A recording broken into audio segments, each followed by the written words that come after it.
SuperTalk Mississippi media production. Toyota of Brookhaven has been voted best new car dealership in Southwest Mississippi 4 years in a row. Come see the difference. Exit 40 Brookhaven or online at toyotabrookhaven.com. Great service, great savings. At Toyota of Brookhaven, we deliver. Oh, yeah. Good morning, Mississippi. Everything gonna be all right this morning. Mornings with Richard Cross. Oh, yeah. Here on SuperTalk Mississippi. Woo!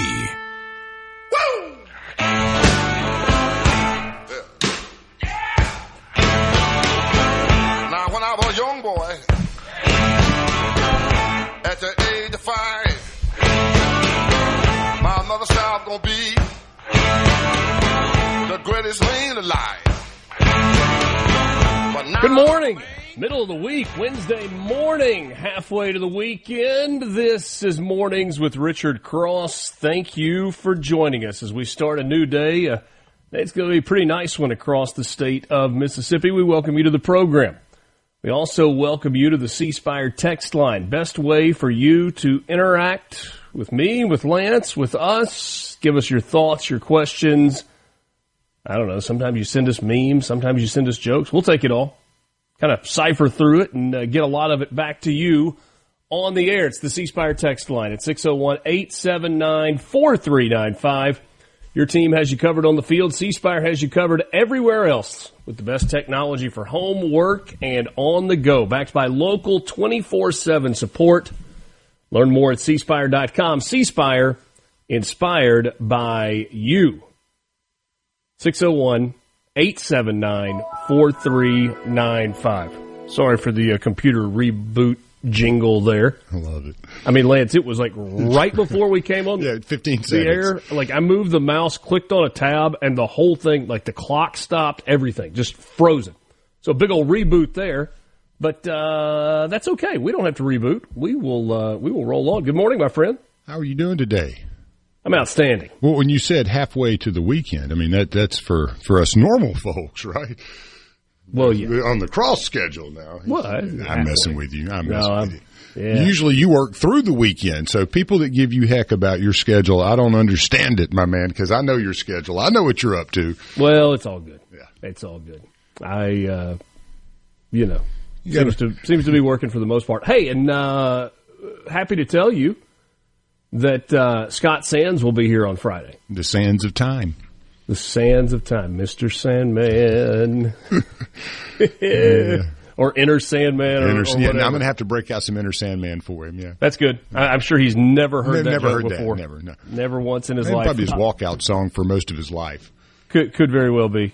Oh, I don't know if Scott was a ball player or not. I think he just clings to Alabama like a, Yeah, but you don't have to be an athlete to have a walkout song. Yeah. Okay. Just got to embrace, whatever's happening. You want some theme music to kind of build it up for you. And Inner Sandman for him would be ideal. That would be good. So Scott will be along on Friday morning, and I think that's going to be the case most Friday mornings. So we're looking forward to that.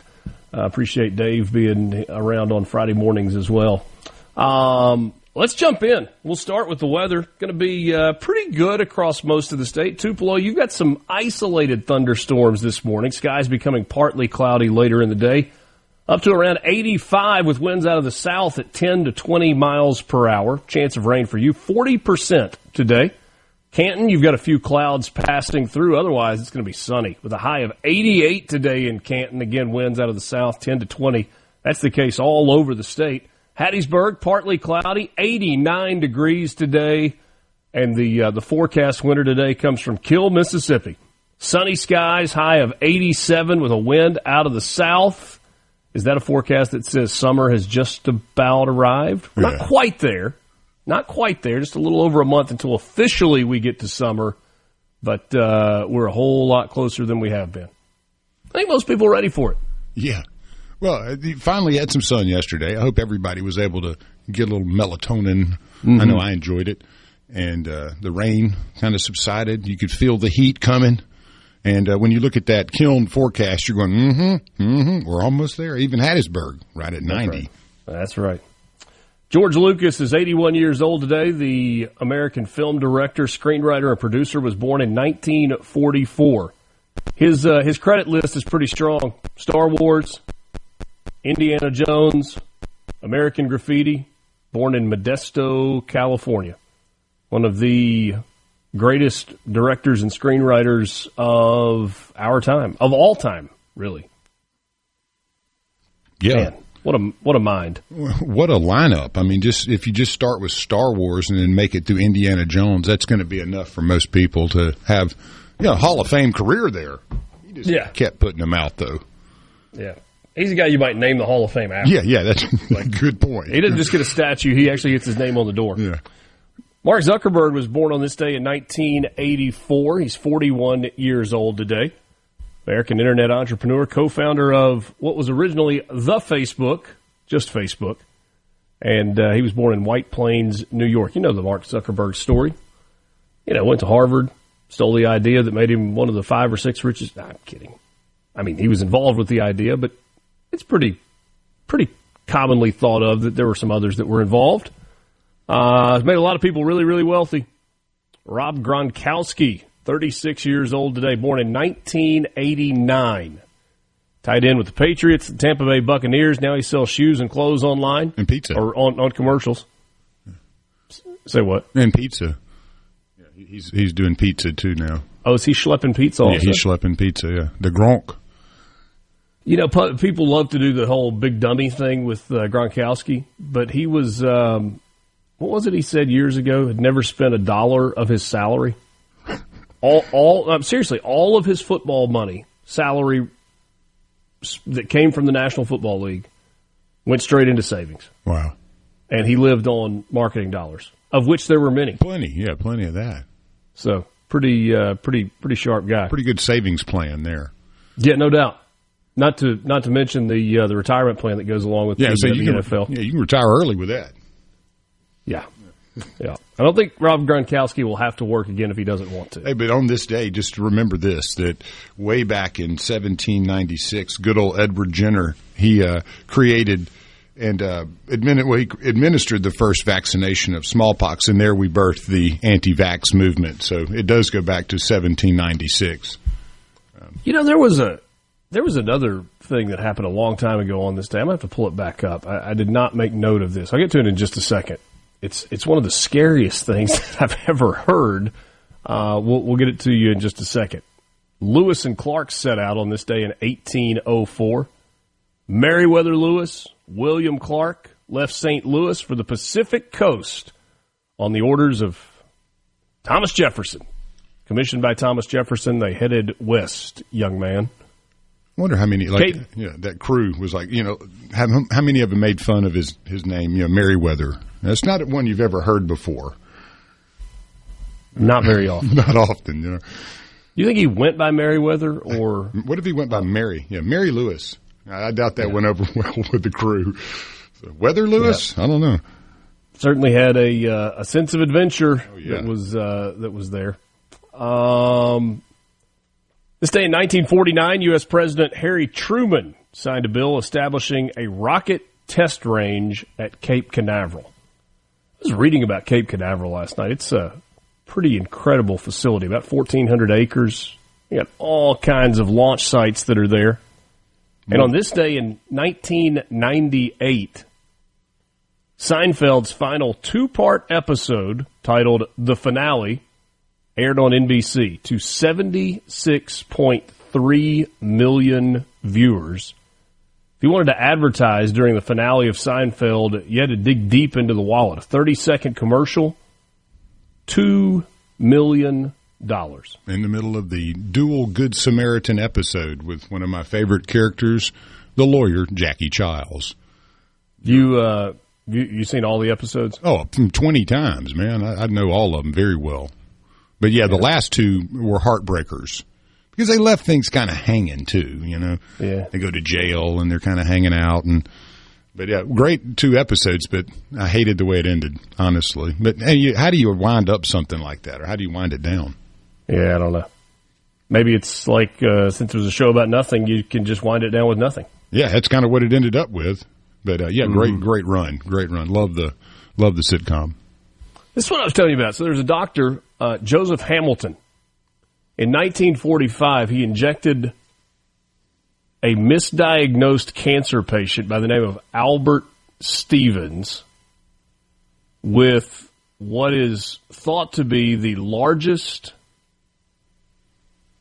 dose of plutonium in human history. And the guy lived another 20 years. They thought he had a terminal disease. Turned out he did not. Injected a massive dose of chemotherapy and didn't kill him. Wow.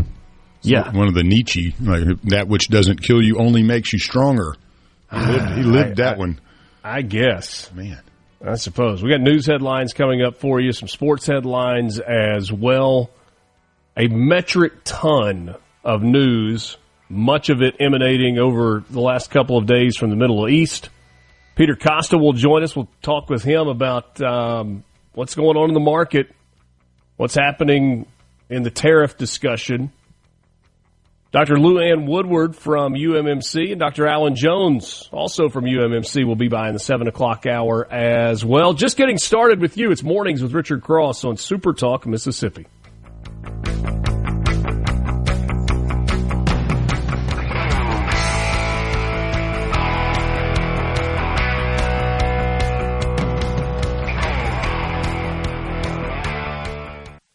From the Venable Glass.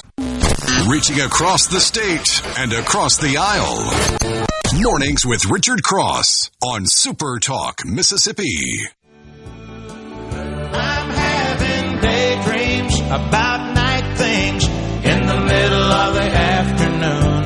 And every night you make my daydreams come true. Well, all day long while I'm working in town, time slows down. You got it locked in. It's Mornings with Richard Cross. Thanks for being with us as you start your day. A major furniture company is relocating its distribution center to North Mississippi. HH2 has announced that it will be moving its Louisville, Kentucky-based distribution center to a 500,000-square-foot warehouse on Highway 15 in Blue Mountain. The existing facility was once operated by Benchcraft. They later utilized that space as a distribution center for dirt cheap. Move was made by HH2 to support future expansion while also utilizing more efficient trucking routes. At HH2, they design, import, market, and distribute residential furniture. And they deal with retailers like Walmart, Amazon, Target, Home Depot, and Costco. Officials hoping to create 50 new jobs at the Blue Mountain location. Products anticipated to begin shipping pretty soon, like in the next month or so. So good news there for Blue Mountain and the North Mississippi area with more jobs coming in. Jackson Police Chief Joseph Wade reported a total of 22 homicides in the capital city so far this year. That is down from 44 mid-May 2024. So to complement the 50% drop in homicides, Wade was complimentary of his department's efforts, noting that 20 of the 22 homicides that have happened have been solved. And so that solvability rate of 91% is way higher than the national average of 59%. Hopefully, this is good news for the people of Jackson. Large part of the success story has been the combination of additional manpower and working together. In the past, we've seen JPD and Capitol Police kind of clash a little bit. Wade took over as the top cop. Since he's done that, his department has hired over 40 new officers. The boundaries of Capitol Police have expanded, and the city, state, and federal law enforcement seem to be doing a really good job working together. You've got Wade and then Bo Luckey, who's the police chief of Capitol Police. They've really had a good working relationship. Chief Wade said this: "We've been able to cut the homicide numbers in half due to the hard work of the men and women of JPD, due to our working collaboration with our state and federal partners, and with our working collaboration with the community." Last year, when I talked about the homicide numbers, I said I wanted to cut the numbers in half. We now see that pattern, that goal, and that vision coming to fruition. We're now getting back in line for a city our size. It's good news for Jackson, Lance, and you have you've spent time with the folks at JPD, with the Hinds County Sheriff's Department, with other law enforcement folks, and they really are working hard to try and get what was a significant problem in Jackson under control. Yeah, you got a bunch of great people working hard on the problem. And Chief Wade is just a really cerebral guy, knows what needs to be done, knows that it's all about collaboration, and he'll also tell you got to have something for these young folks to do, in order to keep it up and keep everything in that inertia moving in the right direction. And I know Jackson's making strides there. But, yeah, it's not an easy job. But to cut it in half in a short period of time, kudos to JPD and all of the law enforcement agencies that have made that happen. Because, you forget how much actually touches Jackson, Richland, Flowood, Pearl, Clinton. And you just keep going around. And Jackson has so much as far as the suburban around it, that it also so much collaboration with those entities that to make all this work. Surely all of them are due credit. And there is work still to be done, but good progress with the crew at JPD and that particular metric. I told you yesterday that Jamal Roberts is headed to the final round of American Idol. He is one of the final three, but before that, he's coming home, and they're going to celebrate him. Ryan Seacrest announced on Sunday night Roberts is a top 3 finalist going into the season 23 finale of American Idol. That's coming up this Sunday night. The 27-year-old PE teacher, father of 3, will sing against Texas stay-at-home mom Brianna Nix and Louisiana teenage country singer John Foster for the title of this year's American Idol. Shortly after it was revealed that Jamal Roberts was top 3, Meridian Mayor Larry Gill went to social media and posted that he would be getting a Heroes Welcome home party and parade coming up on Wednesday. The parade in Roberts' honor will line up at the Lauderdale County Courthouse starting at 4 o'clock. The route will begin at 5:30, ending at City Hall. And then Roberts is going to take the stage for a mini concert at 7 o'clock tonight. So if you are in the Meridian area or within driving distance of the Meridian area, might be a really fun event for you to take in. Hey, how often does somebody get a welcome like that? I mean, a parade, and he deserves it. Don't get me wrong. That's amazing, though. That's a really cool gesture for the community and for Jamal, too. I mean, no doubt. He has been tearing it up. He's been great. He's been great. House Republicans proposed sweeping tax breaks on Monday in President Donald Trump's big priority bill, the One Big Beautiful Bill, tallying at least $4.9 trillion in costs so far. Donald Trump announced yesterday that $1 trillion of that's going to the Department of Defense, to military spending. And it's going to be paid for partly with cuts to Medicaid, food stamps, and green energy programs. The House Ways and Means Committee, officially titled in all caps the bill, the One Big Beautiful Bill, as Donald Trump has referred to it, seeks to extend the tax breaks approved during Trump's first term to boost the standard deduction, child tax credit, and estate tax exemption, while adding new tax breaks on tipped wages, overtime pay, Social Security benefits, and auto loans that Trump promised during his campaign for the White House. Now, if you listen to people that are going through the bill and talking about it, they are going crazy over the cuts to Medicaid. Going crazy. Their headline right now is 13.7 million Americans are going to lose their health care. The headline is a little bit misleading because the 13.7 million number that they are talking about includes illegal immigrants who are receiving Medicaid. And also it includes a work requirement for able-bodied adults up to age 65. But that's incredibly controversial. You're not going to get the details of that. You're only going to get the headlines. And there is a lot to unpack on this. The state and local tax deduction, SALT, is going from $10,000 to $30,000 for couples. There are certain lawmakers from New York and California who live in states with really high taxes that say that doesn't go too far, doesn't go far enough. Private universities are expected to be taxed on their endowments up to 21%. We know that the Trump administration has waged a bit of a war on the Ivy League and other campuses. And tax-exempt status of groups that the State Department says support terrorists, their tax-exempt status is going to go away. I don't know. Well, I do know. We don't have time to go into all of the details of this bill today. But there is a lot there. There's also a bigger story that's happening on Capitol Hill. Lance, since, the first Wednesday in November, I think I've been pretty consistent in saying, great, the Republicans won, got the White House, got the Senate, got the House. Now the job is to govern. Now is the job is to get all of the policies in place and to take advantage of the mandate, of the majority. Republicans are fighting amongst themselves at every single turn. The tax bill doesn't work. The executive orders are not going into law. Why is Donald Trump not daily getting new legislation on his desk to sign into law?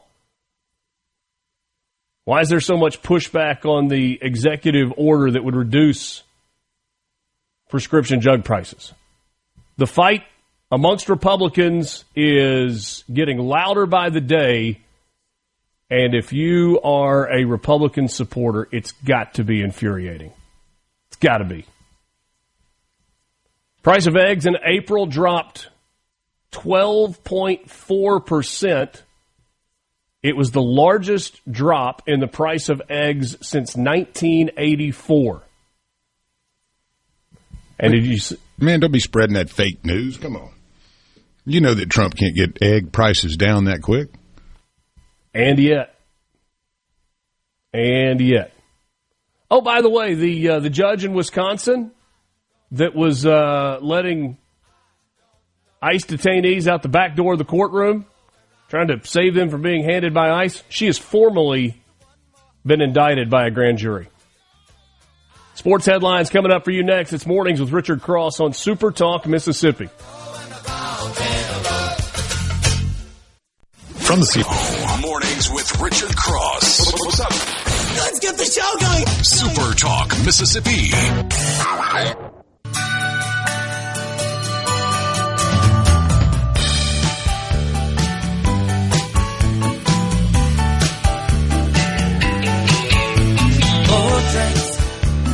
Boys in the band ordered more drinks. Visitors scored on the home rink.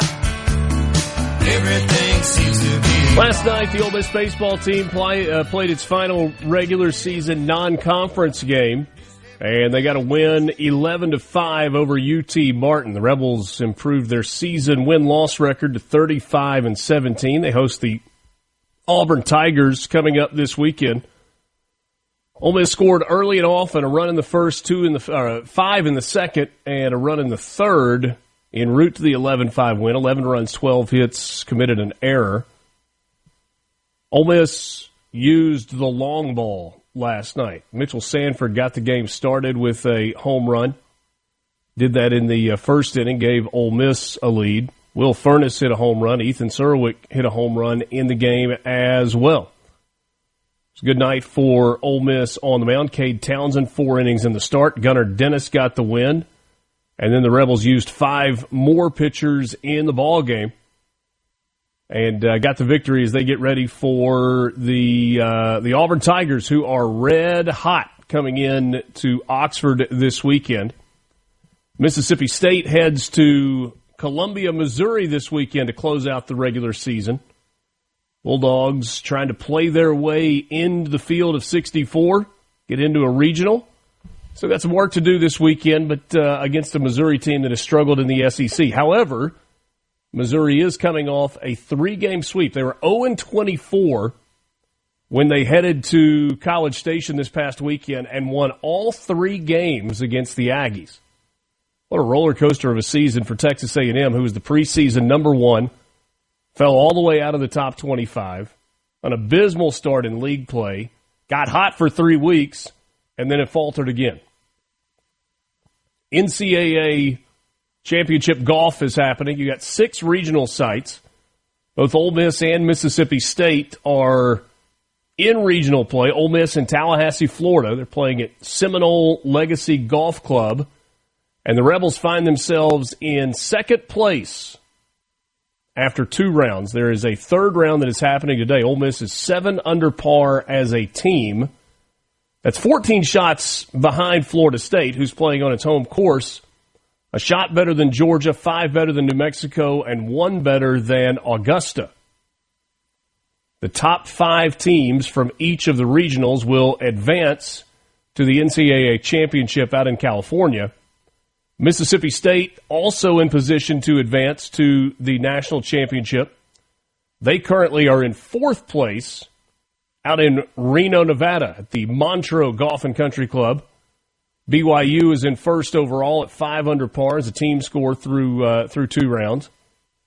Virginia is 4 under. Texas is even par, and Mississippi State is 3 over par. So Bulldogs currently 6 shots clear of kind of that cut line to get to the NCAA championship. So all the best to both the Rebels and the Bulldogs as they try to advance to the NCAA golf finals. Huge, huge, huge sports news yesterday. The commissioner of Major League Baseball, Rob Manfred, in a historic sweeping decision, removed Pete Rose, the all-time hits leader in baseball, and Shoeless Joe Jackson, along with other deceased players, from Major League Baseball's permanently ineligible list. Gambling issues tied to both Pete Rose and Shoeless Joe Jackson. Because they are not on the permanently ineligible list, both are now eligible for the Baseball Hall of Fame in Cooperstown, New York. Here's what Manfred said in a letter yesterday. Actually, let's see here. This letter is from January 8th. Sent it to an attorney who had petitioned for Rose's removal from the list. He says, obviously a person no longer with us cannot represent a threat to the integrity of the game. Moreover, it is hard to conceive of a penalty that has had more deterrent effect than the one that lasts a lifetime with no reprieve. Therefore, I have concluded that permanent ineligibility ends upon the passing of the disciplined individual, and Mr. Rose will be removed from the permanently ineligible list. Over 4,000 career hits for Pete Rose. Arguably the best offensive player in the game. Not the power numbers, but 4,256 hits, over 3,500 games played, an over 300 career batting average. Lance, you've been a baseball guy for a long time. How does this move strike you? I've always been mixed on it, honestly, with even the ban that they had with Pete. Same with Shoeless Joe. I think with him, his was even more odd because he couldn't even read and write. I don't think he knew what he was really signing up for, according to history. But with the Pete Rose thing, I was always a little mixed. I was a great fan of him as a player. When you play the game like he did, it's hard not to root for a guy like that. But then you have the gambling, so which I have no patience for in sports. So, I'm glad that he's getting the recognition for his career, for the accomplishments that he was able to put under the belt, because there were many. I mean, watching the guy do a headfirst slide was a thing of beauty. I mean, he Supermaned it. It was something else. But again, then the gambling. So I think the time has passed and the penalty has been paid, and hopefully, being able to be inducted into the Hall of Fame would be something I think is very worthy of his accomplishments on the field. But I suppose maybe an asterisk in there too. I'm very mixed with this. I don't know how to answer that. My crazy thing or my thought on this when I saw this news yesterday was, what a chicken poop move to wait until after Pete Rose died. Yeah, that's kind of how I feel. I mean, if you were going to do and Manfred, I mean, he explains why. He's like, okay, he's dead. He can't do any harm to the game anymore, so now we have no reason to keep him on the permanently banned list.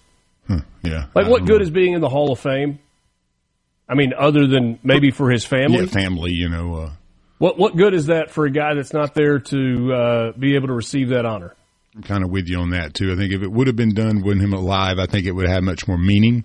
But this, to me, is one of those, again, mixed on whether you should have ever removed that kind of moniker of gambling coach player. But the accomplishments were outrageous. So, yeah. I mean, it's hard to weigh against those to me.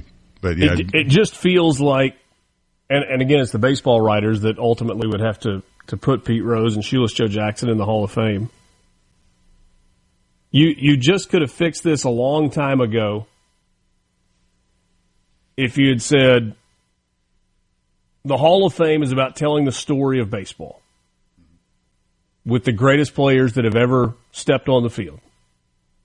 But there are some players whose accomplishments are tainted by other things, like gambling on baseball.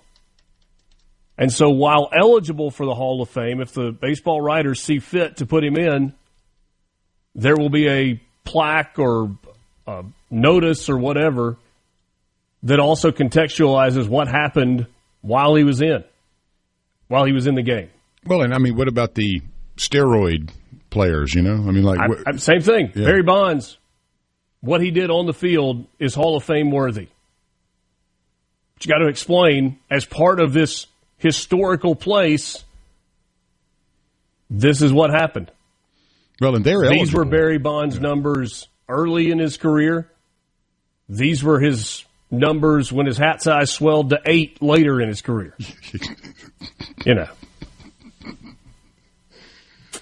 A couple of finals last night from the NBA playoffs. Pacers beat the Cavaliers 114-105. The Cavs were the 1 seed in the East. They are bounced. Indiana wins the series 4-1. Thunder take a 3-2 lead over the Nuggets with the 112-105 victory last night. It's been a pretty good series. Couple of games happening tonight. Back to Boston, where the New York Knicks lead 3-1 over the Celtics. Boston is now without Jason Tatum. Had an operation on his Achilles yesterday. Minnesota up 3-1 on the Warriors out west. That one gets going tonight at 8:30 in Minneapolis. 601-879-4395. If you want to join the conversation, you can do so on the C Spire text line. I always said give him a chance after death, not until. I'm with Lance. Talking about Pete Rose. Larry and Maya says, I say the whole band on him was horse hockey. He never bet on his team. Not to lose, he didn't, right? I mean, especially. Yeah. They did that on purpose and made that decision years ago. He may not go into the Hall of Fame for his accolades on the field. He may go in for gambling. Too little, too late. It's a game. Post-mortem, that's ridiculous. Should have been recognized while still alive. Steroid issue is completely different, says CC in Senatobia. Those steroids completely enhance their playing ability. Gambling after a player retires does not. Sorry for those of you who are having some static issues on the radio this morning. Some of that is weather-related and is beyond our control. Other things that are issues we will try to get fixed as quickly as possible. As soon as we're done, we'll send Lance out to the tower to repair whatever. I got an Allen wrench ready to go. There you go. Mornings with Richard Cross, Super Talk, Mississippi. We'll get your lottery update coming up next.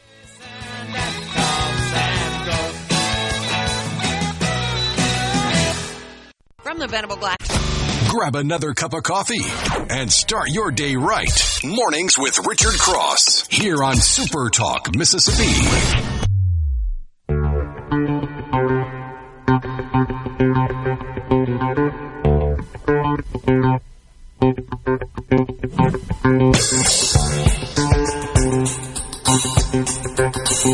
Time for your Mississippi Lottery update. This is Mornings with Richard Cross. You got it locked into SuperTalk Mississippi. No jackpot winner on Monday night in Lotto America. So tonight's jackpot is $34,030,000. The estimated cash value, $15,460,000. Pretty darn good for not a Powerball or Mega Millions game. Monday night's numbers were 2, 8, 9, 20, 42. The star ball was 3. The all-star bonus multiplier was 2. Got a Powerball drawing tonight. Estimated jackpot, $106 million. Cash value, $48,200,000. Monday night's numbers were 15, 16, 41, 48, 60. The Powerball was 21, and the Power Play multiplier was 3. Double play, the numbers from Monday to May 12th, 23, 45, 53, 54, 57, Powerball of 18. And we have Mega Millions with no jackpot winner yet. The Friday 16th of May drawing is up to $122 million. Estimated cash value on that, $54.8 million. Tuesday's numbers, 6, 29, 33, 47, 68, Mega Ball of 20. Estimated jackpot tonight for Mississippi Match 5 is $432,000. Tuesday night's drawing, 2, 12, 17, 19, 23. So there's no winner last night, so that jackpot grows. How about some Cash 3 and Cash 4 numbers? Well, the Tuesday midday numbers for Cash 3, 6, 7, 8. The evening numbers, 0, 7, 8. Cash 4, $5,000 midday numbers. 8628, evening 6013, Fireball of 3, and a cash pop of 15 for the midday. The evening Fireball was 4, cash pop of 13. You got new games from the Mississippi Lottery. Grab the $2 Heat Stroke, the $5 Blazing Hot Bucks, and the $10 Red Hot Cash. May's hottest games on sale now. Top prizes of $200,000. Enter any non-winning hot game ticket into the Sizzling Summer Cash bonus promotion for your chance to win cold, hard cash from $500 up to $25,000. 6 bonus drawings start May 21st, so don't miss your shot at the Heat. Learn more at this bonus promotion and others, about this bonus promotion and others at the Mississippi Lottery website, mslottery.com. Don't forget to become a lottery insider. We got some winners for you. Tupelo man, $845 on a ticket from Sprint Mart in Tupelo. That was a Cash 4 scratch-off. A Paulding woman won $5,000 on a ticket from Double Quick 92 in Cleveland. Cash pop winners, Apprentice woman, $1,000 in winnings on a ticket from Fleetway 170 in Prentice. A Greenville man won $1,250 on a ticket from Friends Food and Fuel in Greenville. And a LouAnn man doubled that to win $2,500 on a ticket from Fast Stop 4 in LouAnn. Match 5, you had a Hazelhurst player win $800 on a ticket from Raja Food Mart in Hazelhurst. Tupelo and Memphis, Tennessee. A couple of men won $1,000 on tickets from Super C Tobacco in Verona and Abbey Mart of Mississippi in Olive Branch. Then finally you had a $20 200X Cash Blitz winner. Players, a couple of them actually, from Columbus, Okolona, and Manatee, each won $1,000. Tickets from us, US2 Deli and Food Mart in Columbus, Tupelo Sprint Mart, and Shriji Chevron. That is your Mississippi Lottery update, mslottery.com. Larry and Maya says, kind of ironic, SuperTalk promoting gambling now. Same thing that Pete was banned for. Yeah, Larry, not the same thing. Not quite the same thing, but like, thanks for playing. In the same way that oranges and hammers are the same thing, the lottery and the reason that Pete Rose was banned from baseball are the same thing, which is to say, not at all. And by the way, if Pete Rose. Not Pete Boone. Yeah, Pete Rose. Boone, yeah. Yeah. If either of them had just bought lottery tickets from the Mississippi Lottery, they would not be ineligible or would not have been ineligible for the Baseball Hall of Fame.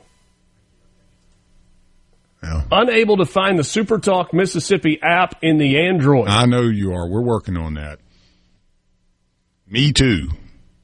You can't get the SuperTalk Mississippi app on your Android phone? Yeah, something happened to it about a week ago, and we've been working to resolve that. So just be patient with us. Use the browser. It works just as good. And trust me, I've had to do the same thing. There you go, Ken. So just you can go to the browser on your Android, go to supertalk.fm and listen live there in the meantime. We are trying to remedy that. The other remedy is an iPhone. Yeah. Okay. It's a real thing, Lance. Yeah, they work, don't they? You could do it. I promise. Oh, I'd be so lost on that thing. Jim and Ripley says your video feed is loud and clear. Thanks for joining us. Yes. Streaming online, Jim. Mornings with Richard Cross, Super Talk, Mississippi. 7 o'clock hour going to be guest heavy. We're going to start things off with Peter Costa, former governor of the New York Stock Exchange and market analyst with CNBC. Then Dr. LouAnn Woodward and Dr. Alan Jones will stop by. Looking forward to those visits. Coming up next, Mornings with Richard Cross on Super Talk, Mississippi. Good morning to you. Thanks for being with us on this Wednesday.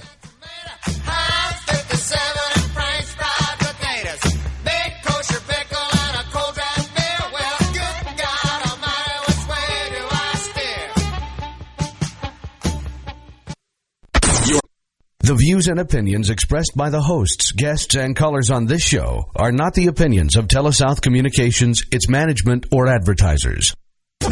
Take a deep dive into the news and debates driving the day, all on your ride to work. Mornings with Richard Cross, Super Talk, Mississippi.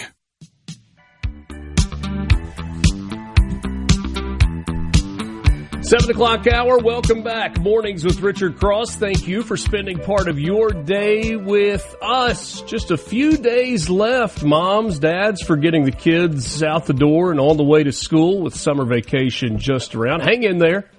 Hope you're off to the start of a good day, whether you're getting kids to school or headed to work or just hanging out and listening. Thanks for being with us.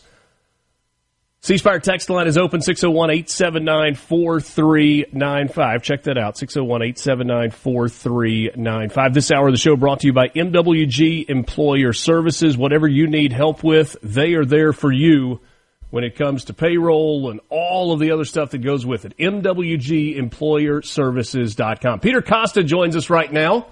He is a former governor of the New York Stock Exchange, market analyst with CNBC, and boy, there is a lot to analyze right now. Peter, thanks as always for joining us. Great to see you, my friend. Great to be here, Richard. Thank you for inviting me back. What do you make of the announcement that came yesterday from J.P. Morgan where they said we are getting rid of our prediction that a recession is on the way? As we've talked over the last couple of months, you've said that you think that the conditions are ripe for a recession. Have you changed your opinion? And what went into that decision from J.P. Morgan? Well, what went into it is seeing that the inflation is under control. I mean, it really is. Coming in yesterday's CPI number, I think maybe they jumped the gun a little bit, though, because we're responding right now to information that we're getting and data we're getting that is prior or just at the beginning of when the Chinese tariffs took hold and when the stuff that they've shipped to the U.S. that's now at ports, that will be reflected in the next report. So do I think that we're going to be in any kind of deep recession? I don't think I might have said that I don't think we're going to be in a deep recession, but I still think we will see some indications of recession over the next 6 months. And, with JP Morgan, I think it's rare you see a big bank or a big investment house doing about face. So I give them a lot of credit for rethinking and going back over the numbers and looking at their projections and deciding that they don't think that a recession is in the offing. I give them credit for that, but I still believe that there will be a slight recession. Okay. It doesn't only have to do with tariffs. It has to do with housing. I mean, even though I saw some numbers this morning that the housing market is actually still fairly strong, but I've seen numbers where you see the permits are down. There's a lot of things that are kind of leading to me believe that, with the slowdown in housing, you do tend to get some sort of recessionary impact. So that's one of the reasons I'm basing my opinion. We know that everything, all the news that we hear, all the headlines that we see seem to be politically driven. And depending on what your perspective is politically, that seems to be how you view an issue. Probably a really bad way to consume news. When you see Chuck Schumer, Hakeem Jeffries, and others who are Democrats come out and say that the United States got screwed by China, that we lost the deal, that Trump is a chump, and all of these things, like, I don't look at the deal that they landed on and see those things. Does that mean I'm stupid, or those guys are just flat out lying and they think they can go unchecked in saying that? I think, you mentioned two people I wouldn't trust with my last quarter or my first quarter. But one of the things that it's funny because they complained when President Trump imposed those tariffs, said it's going to be, disastrous for the U.S. economy. Now that Trump and the Chinese government have negotiated at least temporarily a better situation for both countries, now they're talking like, we lost the deal. It's like, I don't want to get into too much of a political ramble, but I can tell you that the Democrats are a ship that has no steering, and they are completely clueless. And I think that Schumer and Jeffries especially, I do think they're lying. I do think that they're just trying, no matter what they can do, they're just trying to make President Trump look stupid or look like a failure. And you walk away from a deal that if this carries forward and this becomes a permanent deal, I don't think it's the greatest outcome for the U.S., and I don't think it's the greatest outcome for China. But when you have negotiations, a good deal, right? What's that? That kind of by definition mean that it's a good deal? That's what happens when you negotiate. Neither side gets a perfect outcome? Yes, that was what the point I was going to get to, is that neither side is walking away waving. The Chinese might be, but that's just the nature of the Chinese government. If they take 1 inch, they say they took a mile. But the reality is there was a lot of negotiations. There was a lot of give and take. And I think that if this works out to be a permanent solution, the U.S. can live with it. We will have higher prices on certain things, of course. But I think that we are starting to level the playing field. It's going to take a very long time to level the playing field with the Chinese. It took a long time to get them to have such an advantage over the U.S. economy. Right. But this is a great start. And to have the Democrats come across and say that we failed it's just anything that Donald Trump does, they have to put a negative spin on it. And to me, I think that's just, when you don't have anything, all you do is try to blame everyone. And that's exactly what the Democrats right now are. They have no leadership. They have no agenda. They have no idea what they're doing. So we've also seen commentators that are more right-leaning that have said, what was the point in the whole tariff shakeup? The market is back where it was. The trade deal is roughly what it was. I feel like that's not 100% accurate. I guess the question here is, was there method to the madness in terms of pushing that tariff number up to 145%? The market did not respond well. Those were slowly rolled back. But ultimately, was it worth it to get the deal that the two sides seem to have reached? Yeah, I think it is. I'm not a big fan of tariffs. I don't think it's a great negotiating tool, but to get the Chinese to sit down at a table and actually agree to move the needle in any direction that's not pointed towards the Chinese, to me, is a good thing. So, do I think this is the best deal that we could ever work out? No, I don't. I think there's a lot of things that we could have done differently, but shooting high, it's looks like that's going to be the Trump, that's going to be the way he's going to handle these things. He's going to shoot high, negotiate down, and get to a point where, he feels and his negotiators feel that we have done the best we can. And I'm backing that. I hate the idea of tariffs, but if this is the negotiating tool to move the needle to give the U.S. at least some advantage, I think it's a good thing. So, you know what? The short-term picture is not good, but the long-term picture, I still believe the long-term picture is good, and I'm going to stay with that.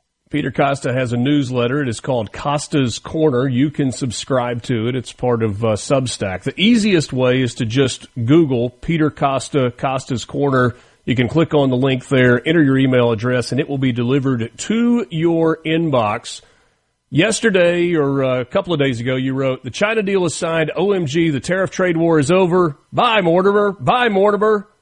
And then you went on to say the market is not going to 45,000. It is not going to 50,000 and beyond anytime soon. And stop acting like this 90-day ceasefire means anything more than nothing. That said, Peter, market's at 42,254 going into this morning. S&P at almost 6,000.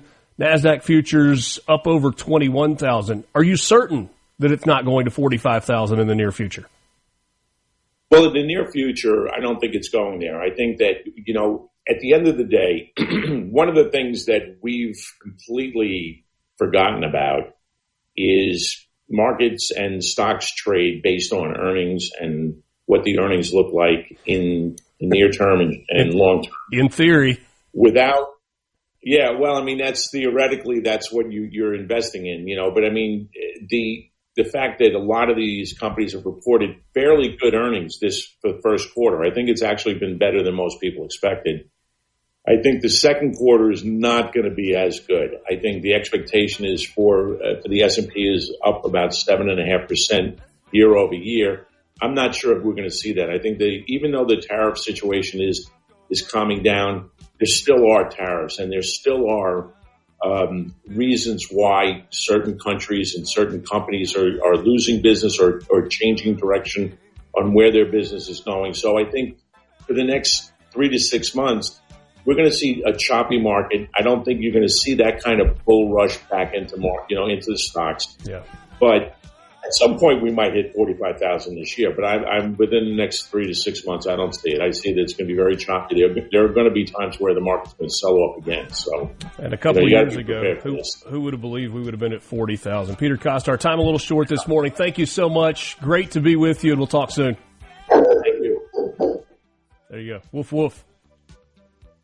From the Venable Glass Traffic Center, I'm Patty Steele. Venable Glass has 2 locations in Richland on 51 North and Brandon at 209 Woodgate Drive, Cross Gates. Call 601-605-4443 for all of your glass needs. Traffic still moving smoothly. We are all clear with no accidents or major congestion. Traffic brought to you by River Trust Federal Credit Union. Call and take advantage of their limited time share certificate special, a 4.22% annual percentage yield on 30 and 60 months. Federally insured by the NCUA.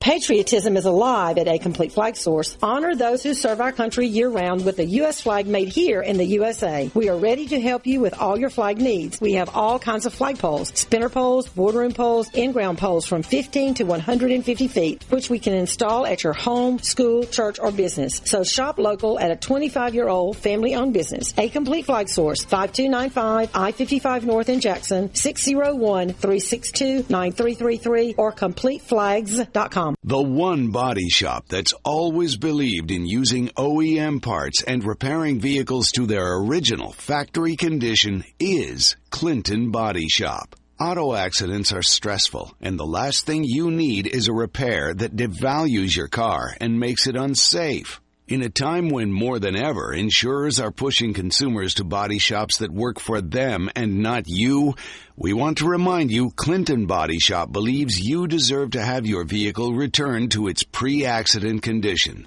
That's why we use OEM parts and OEM repair procedures.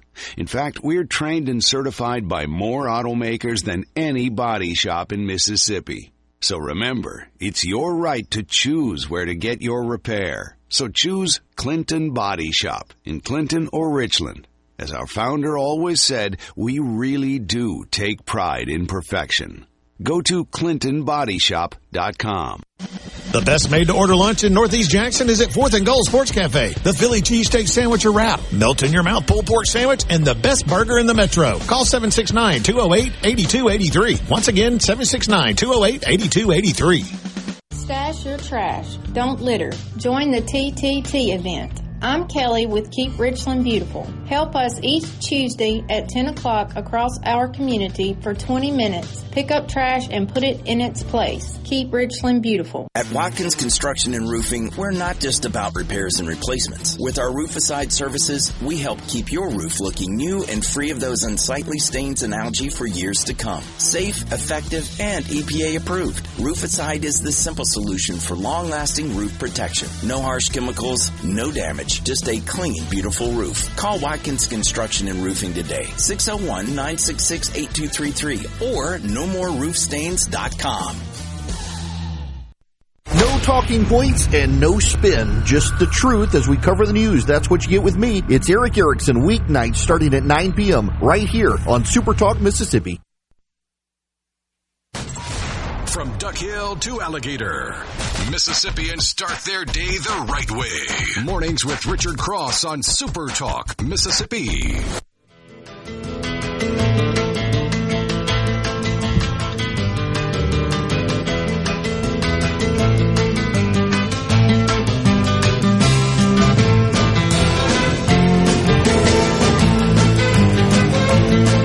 Thanks for being with us. It is Mornings with Richard Cross on Super Talk Mississippi. Glad to have you along for the ride. If you want to join the conversation, you can do that on the C Spire text line at 601-879-4395.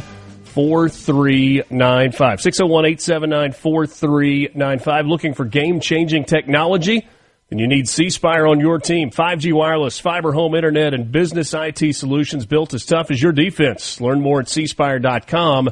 C-Spire, inspired by you. Couple of things quickly to tell you about before we jump to our next guest. We will be on the road tomorrow. Mornings with Richard Cross, followed by middays with Gerard Gibbert. We'll be in Lowndes County for the unveiling of the Cinco Megasite. This new development project will mean a huge economic impact in the Golden Triangle. The event is brought to you by the Golden Triangle Development Link. And then on Friday, middays with Gerard Gibbert will be at Itawamba Community College in Fulton for their 2025 spring graduation. You'll hear about all the incredible things happening at ICC and how they're training the future of Mississippi's workforce. All of that coming up on Super Talk Mississippi over the next couple of days. Thanks for joining us. Appreciate you being with us, and happy to welcome our next guests this morning. Dr. LouAnn Woodward, you know her as Vice-Chancellor of Health Affairs and Dean of the School of Medicine at UMMC, and also Dr. Alan Jones, who is Associate Vice Chair of Health Affairs at UMMC. Good morning to both of you. Thanks for being with us. Good morning. We're glad to be here. Good morning, Richard. So, an exciting time of the year on college campuses and medical school campuses as well. We're in that time where graduations are happening. Does the timeline, does it line up with med school graduation also being in May, or is that an August graduation? So, our graduation is also in May. We have our annual commencement ceremony at the end of May each year, and we're looking forward to it. We're getting geared up and ready to go. Dr. Jones, when you look at those young graduates walking across the stage and you know what has gone into getting this far, but also knowing the road that is still ahead, what are the thoughts that run through your head as you see those students walking? Well, the first is we're extraordinarily proud of all of them and their hard work. Whatever the health profession is that they're training in or have studied in, they are launching a career that is a long career, hopefully. And, we know that when they leave, they're prepared. But they got a lot more to learn. Medical students then enter into residencies. Residencies can range from 3 to 7 years, and that's another time of intense training. So, this is the beginning of their journey, really. You'd think school is, but really after they finish school is the beginning of their journey in health professions. Dr. Woodward, I think we've talked about this before. What you love to see, what UMMC loves to see is students who train here and then choose to work in Mississippi as well. What is that percentage, at least from a ballpark, of your graduates that ultimately choose to stay and practice in Mississippi? So it varies a little bit from school to school. The school that I've got, kind of at the top of my brain, the number zone that I am the most familiar with would be the medical students. Mm-hmm.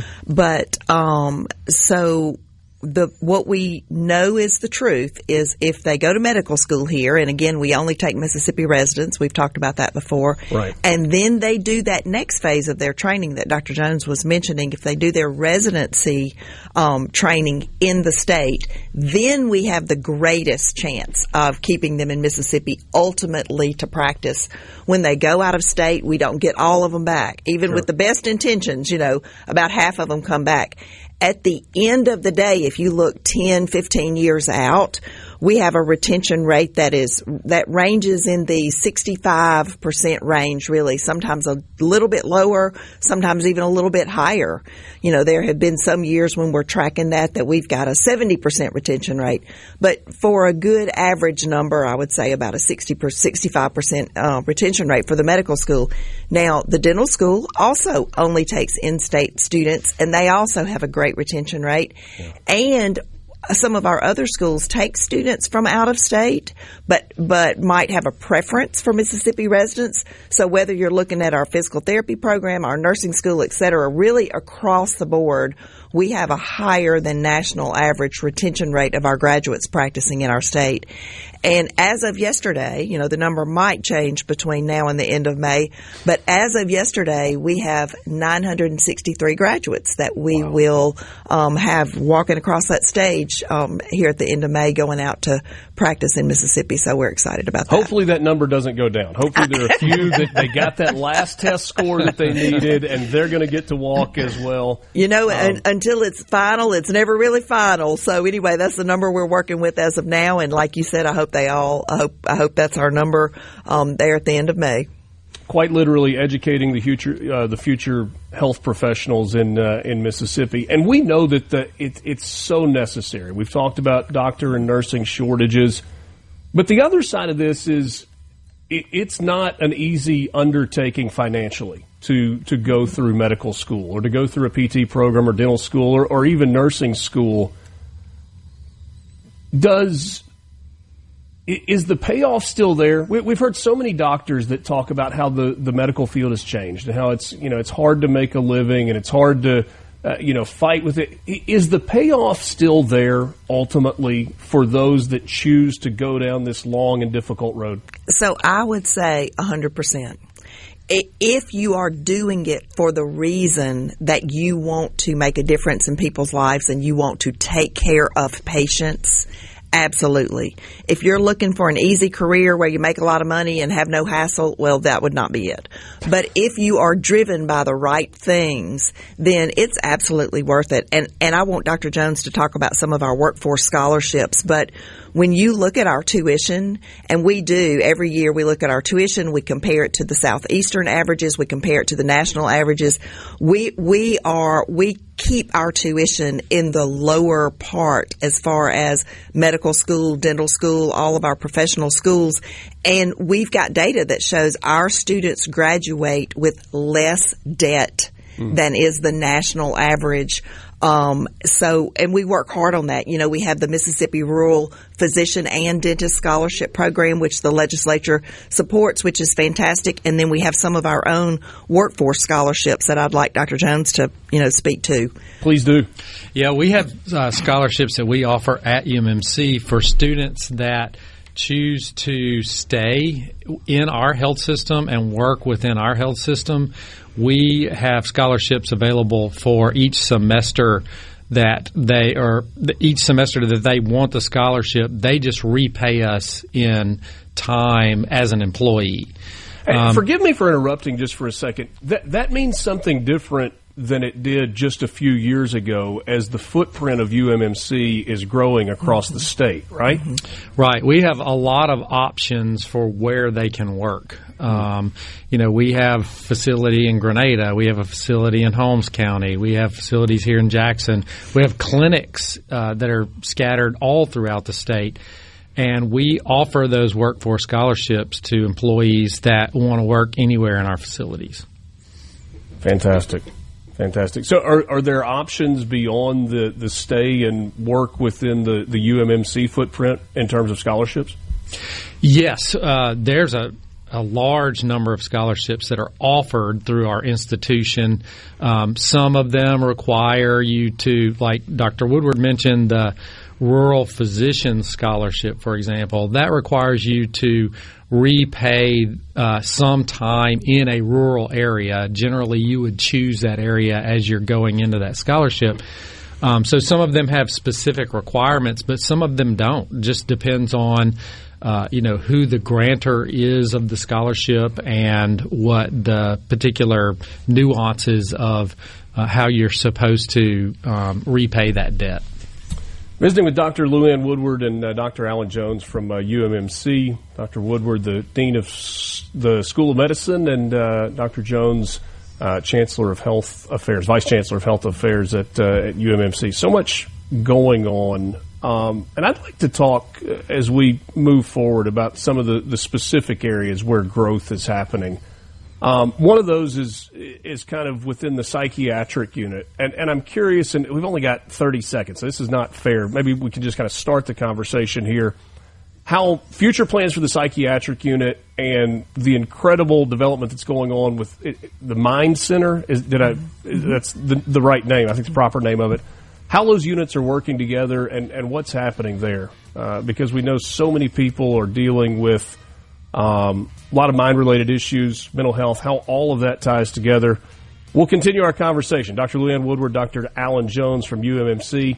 It's Mornings with Richard, Mississippi. On Saturday morning, Garden Mama will be on the road at the Tupelo Farmers Market at the Depot. That's in Tupelo. The Tupelo Farmers Market at the Depot has locally grown vegetables, fruit, honey, flowers, and so much more. Garden Mama will be there. Lance will be in the studio, and we hope you will join. More coming up with Dr. Woodward and Dr. Jones after this. Mornings on Super Talk Mississippi.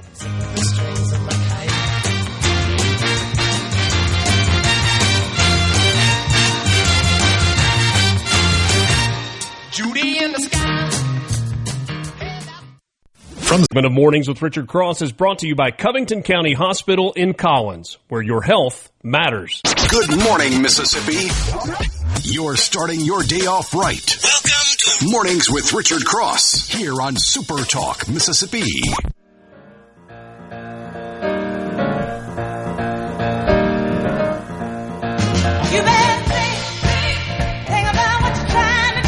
Thanks for being with us. Mornings with Richard Cross, Super Talk Mississippi. Doctors LouAnn Woodward and Alan Jones are my guests, both from UMMC. And before the break, I kind of teed this up. The plans for the psychiatric unit, that is certainly something that is of importance at UMMC right now. And then the Mind Center, which is, I guess, fairly either recently opened or been upgraded, and there is a significant fundraising effort that's going on for that particular. Dr. Woodward, can you talk to me a little bit about those two entities in particular and maybe how they're working together? I'm going to touch on that a little bit and then pass it off to Dr. Jones because he's kind of leading the charge on some of that. But so the Mind Center has been in place for a long time, and they are fundraising to increase their clinical footprint and be able to see more patients. They see a lot of patients with dementia and all types of Alzheimer's and other, degenerative diseases like that. So a lot of that does overlap and cross over into mental health and behavioral health. And we've been working a lot, for a variety of different reasons in the last few years. There's been sort of an uptick in the need for behavioral health services. So we have been working a lot to expand our services and to be able to have some different facilities. One of those is an adolescent psych facility, and then also to increase really and to, in a way, establish a new psychiatric emergency services facility. So I'm going to ask Dr. Jones to give you a little bit more on both of those. Sure. Yes. So we have, offered for quite a while a comprehensive platform of psychiatric and psychologic services for children in the Center for the Advancement of Youth, which is an outpatient facility. The gap that has been there has been more on the inpatient side. When a child or a teenager needs to be admitted into the hospital for a psychiatric reason, we do have a child unit, but we try not to intermingle kind of the older adolescents with the children because they have different needs, and then it's also difficult to intermingle the adolescents with the adults. So what we're building for the first time is a adolescent unit where children, between the ages of around 14 to 18 that need some type of inpatient mental health services will be able to have those specific needs met on an inpatient basis. And it's that we know of the only dedicated adolescent unit that will be available in the state of Mississippi. And then we're also, in conjunction with that, building a area between our adult and pediatric emergency departments that will be an intake facility for emergencies related to mental health, so that it is a safer environment. They can be observed. These patients can be observed for a little bit longer period of time to determine if they will need inpatient or outpatient care, exactly what needs to happen, and it can service both children and adults. So we're excited about those because the number of mental health problems, particularly emergencies that we're seeing that need inpatient care, is just rising, and we expect that it will continue to rise over the next years. The delineation between the youth center and the adolescent center, I mean, as simple an explanation as you don't put second graders and 11th graders in the same school building? That's pretty much, you got it.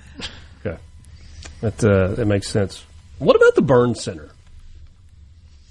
Well, the burn center is open.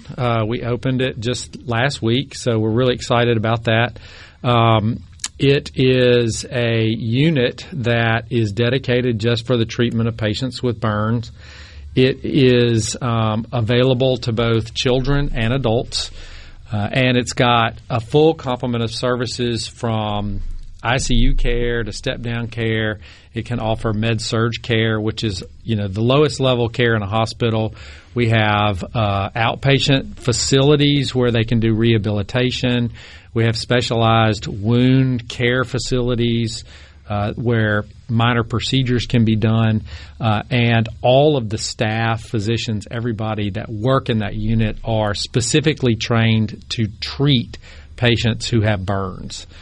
So it is. Forgive me for an ignorant question, but is there a particular type or age of burn that you see the most of? Like, I mean, is it house fire related or car accident related or kids have fireworks go off in their hands related? Like what are we looking at? Yeah, that's a great question. Most of the burns that we see are minor burns. They come into an ER, they have got hot water on their hand, on their arm, on their face. Most burns are treated on an outpatient basis. Okay. When they reach a certain percentage on their body or a certain degree of severity is when they require inpatient care, and that's what we're talking about here is more the inpatient side.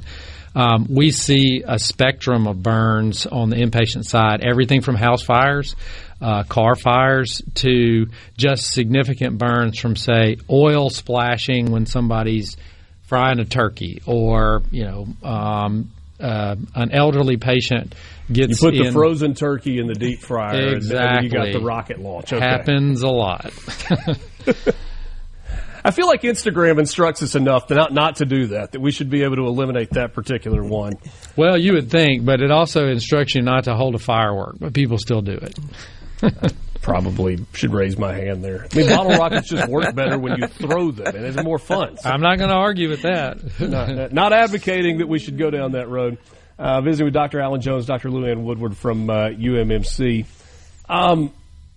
You're expanding or have expanded into Madison County, and if I'm not mistaken, that includes purchase of Merit Health recently. Is that part of that expanded footprint that we're talking about?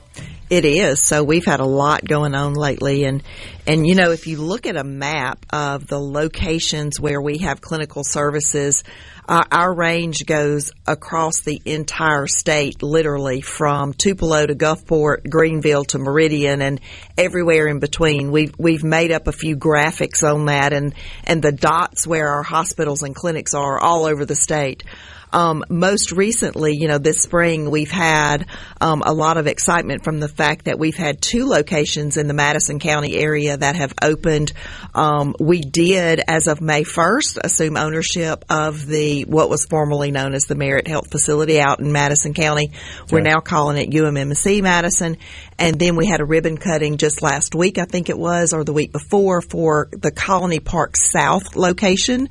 That's what we're calling a new outpatient clinic facility that we have leased there in Ridgeland. So we've had a lot of good days lately. When you purchase or assume control of another healthcare entity, how do you integrate their staff with your staff? Do those people stay on? Is it new employees? How does that work?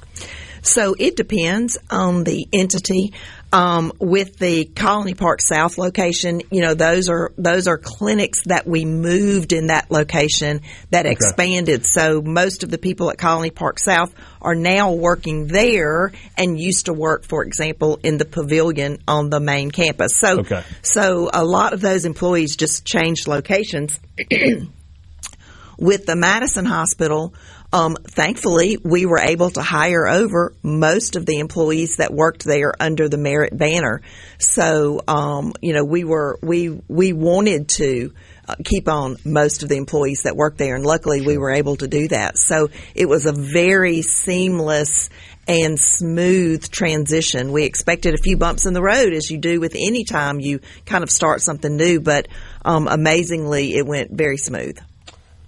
Last thing that I think we've got time for today, and this is I think it kind of speaks to the business side of UMMC. You talk about the expansion, whether it's burn center or enhanced psychiatric services or, the enhancements to the mind center or all the different things that we've talked about, the new clinic locations. Are these happening because of need, because of business opportunities that UMMC sees to help the overall financial picture of the hospital, kind of a combination? How is that happening, and why is that happening? So all of the above, and it depends on the circumstance. So, I mentioned we've got partnerships in Tupelo and Gulfport and Meridian and Greenville, and if we sat down and kind of looked at specifically what are we doing in those communities, it's very different in each one of those. The clinics that we're offering, the way that we may be partnering with the hospital there, the services we're providing, it depends on what that community has asked us to do and how they've asked us to help. So our overall tagline is improving the health of Mississippians and the health of Mississippi. So it just depends on the situation, what we're doing. But our clinical footprint's growing, our schools are growing, our research mission is growing, and at the end of the day, we're working toward that, healthier Mississippi tagline. Sure. So it's different in every circumstance. I said we were out of time. Can you guys hang for just a couple of more minutes? Just one or two other things I want to ask you about before we get out the door. Sure. We'd be glad to. Yeah. Dr. LouAnn Woodward, Dr. Alan Jones from UMMC, joining us on Mornings with Richard Cross, Super Talk, Mississippi. Quick time out. We'll wrap up the 7 o'clock hour with you. Coming up next.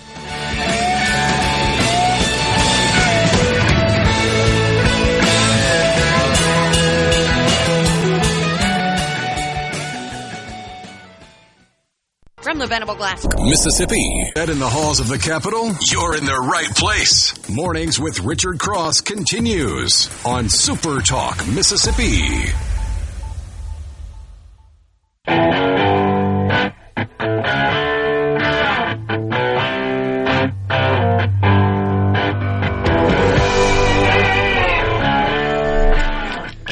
The 7 o'clock hour brought to you by MWG Employer Services. Running a business is tough. If you're struggling with HR, benefits, and payroll, you're not alone. That's where MWG Employer Services comes in. They can provide a full range of employer services plus a custom plan that fits you. Call them today, 601-206-7966, or go to mwgemployerservices.com. Just a couple of minutes left with Doctors LouAnn Woodward and Alan Jones from UMMC. Thank you both so much for coming in and being gracious with your time. Had a guest on yesterday, Chief Randy Tudor. He is Pontotoc Police Chief, and he's the president of the Mississippi Association of Police Chiefs. And we're asking him about legislation from this most recent session, if there was anything that was concerning, anything that he was looking forward to. And he mentioned a concern within the law enforcement community about recruitment going forward because of some changes to PERS. When you are looking at recruiting healthcare professionals, doctors in particular, what do you anticipate? I mean, it hasn't gone into effect yet, but we know that it's coming. I guess it's July 1st when the new system goes into effect. Are you hearing about that? Is that a concern for doctors, nurses, physical therapists, et cetera, that may be looking at coming to work at UMMC? So, the interesting thing is everybody's kind of on their own timeline and looking for different things. A lot of our recruitment of physicians and faculty, whether it's research faculty, faculty in the nursing school, faculty in the dental school, medical school, a lot of those recruitments come from out of state, actually. So, one of the first hurdles that we have to get over is just getting somebody here to take a look at us. Once we do that, they actually realize, boy, there are a lot of sick patients here to take care of, and especially if they love teaching, we have so many students, and they see great opportunities. But of course, the retirement options are all bundled up into that. So for some people, PERS is very attractive and it's a big draw. For other people that might be thinking, I'm just going to be here a few years, that's not as much of a priority. So it really depends on the individual. It's just, it's kind of all over the board for us. Do you anticipate that increased salaries could make up for a difference in the future, if necessary? Well, we always try to keep up with, market competitive salaries. We've do market analyses multiple times a year to look at our different types of employees. Remember, we have about 11,000 employees, so we're the largest employer in the state that is, owned by the state. I think Ingalls and on the coast is a little bit larger number of employees, but we're the largest in-state employer. And so we're always having to, look at salaries and other things and try to keep up with market. Particularly for faculty, they have a couple of options. They can go into PERS, they can go into ORP, right, which can be more attractive, although it's changing also. It is. But I think that we don't know exactly what the effect's going to be yet until it actually kicks in and we start hearing from some of these recruits what they think about it. And when we do our market analysis, you have to think about, okay, like I just said with faculty, a lot of times we're recruiting and we're competing with people all over the country for those faculty members. So when you look at the market analysis for a certain type of faculty, it might be a national analysis as opposed to a southeastern region. When we're looking at the nursing market, our biggest competitors would be within driving distance, the local market. So even when we do a market analysis, it's always nuanced. It's not just a real straightforward, out of the box kind of thing, because in different components of our workforce, that means something different. What our competition is and who we're competing against to recruit in nursing staff and physicians and the whole spectrum. Let's finish with the nursing school question. And I should know the answer to this because I live in Oxford, but there's been some back and forth. It's like the nursing program is on the Ole Miss campus. No, it's in Jackson. No, it's in Oxford. It's kind of back and forth. Where does that stand today in terms of the nursing program from UMMC? Is that the both? Answer is all of the above. Yes, okay. yes. So our nursing program has been based on the Jackson campus for years and years and years, since 1958, actually. So okay. A few years back, I want to say it was 5, 6, 7, maybe even 8 years, we started a branch of our accelerated nursing program in Oxford. That was our first piece there. But then just recently have added also a piece, the traditional program, we call it sort of the 2+2, so that students can do their first 2 years at Ole Miss and then finish the second 2 years at Ole Miss. And both of those Ole Miss offerings have been wildly popular and have really contributed to the growth of our nursing school. They like to stay there in Oxford. Well, I mean, that's what I was going to get at. The 2 and 2 gives you the opportunity to keep a student on the Ole Miss campus for all 4 years. That's 4 right. years, That's yeah. right. Ole Miss likes that, and the students like that too. Well, I mean, I've got a friend from Birmingham who had a daughter, and that was the detraction, right? It was before that transition happened, and she ended up going somewhere else where she was going to be in the same place for all 4 years. Interesting. Well, now stuff. they have that option. Good stuff. Thank you so much to both of you for your time. I know we covered a lot of ground. Always appreciate it, and good catching up with what's happening at UMMC. You too. Thank you.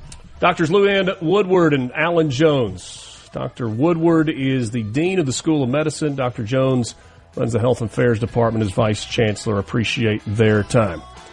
We're going to shift from UMMC largely to the Middle East in the 8 o'clock hour because there is a lot to unpack from the last couple of days. We're back with you after this. Mornings with Richard Cross. Get the inside track on Mississippi politics. Mornings with Richard Cross on Super Talk Mississippi.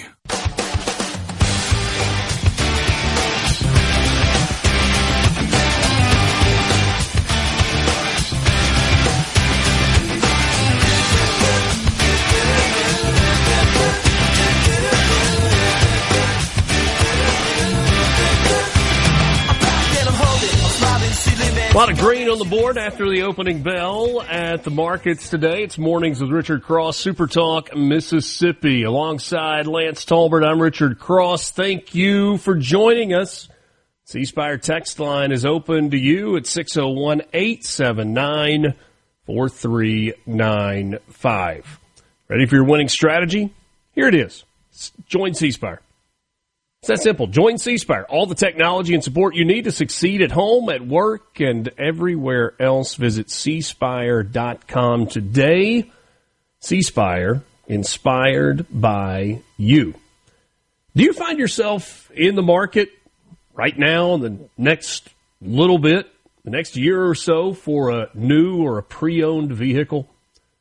Well, if you do, regardless of where you live in Mississippi, I would encourage you to give a look, have a phone call, maybe even stop by Belk Ford and Oxford Toyota. If a new vehicle is what you're looking for, they've got a great selection, whether it's the Ford F-150, the best-selling truck in America for 48 straight years, or maybe it's the Bronco or the Bronco Sport or the Expedition. If you're looking for a new Toyota vehicle, they've got them on the lot. The Land Cruisers, the Tundras, the 4Runners, the Camrys, they're all there. And if it's a pre-owned vehicle, well, they'll help you out there. Great selection on the lot, but also able to get pretty much anything that you're looking for. They'll help you out with the best financing options that are available. They will not lead you down a pushy sales experience. Just going to try to give you the service that you need so that you can get in what you want at a price that you can afford. And they're going to be there after the sale, whether it's with their service department or just their staying power. The Belk family has been in the automobile business for over 100 years, and they invite you to stop by and see the better way at Belk. Belk Ford, Oxford Toyota, Highway 6 West in Oxford, online, belkford.net, oxfordtoyota.com. What a scene yesterday in Saudi Arabia, today in Qatar, for President Donald Trump making his first overseas trip of this new administration. It started yesterday. So when Air Force One travels internationally, it is, generally speaking, escorted by a pair of F-15 fighter jets out of the United States Air Force. When Air Force One was making its way into Saudi airspace yesterday, those two F-15s that escort Air Force One were joined in the sky by a ceremonial welcoming group of Saudi Arabia Royal Air Force jets, also F-15s. Lance, I don't know if you saw any of the pictures of that, but now Saudi Arabia pulled out all the stops for this U.S.-Saudi investment summit, first stop on the trip. But just that image of, hey, welcome, we're going to get you here safely. Know you're good, but we're just going to come along for the ride. where you've got 6 additional jets, so you've got an 8-wing squadron that is escorting Air Force One in. That was the first visual. The next visual, and look, it's just, I hate the phrase it is what it is, but it just is what it is. You cannot help but put side by side the most recent visits of Joe Biden to Saudi Arabia with Donald Trump to Saudi Arabia. And it starts with getting off the plane.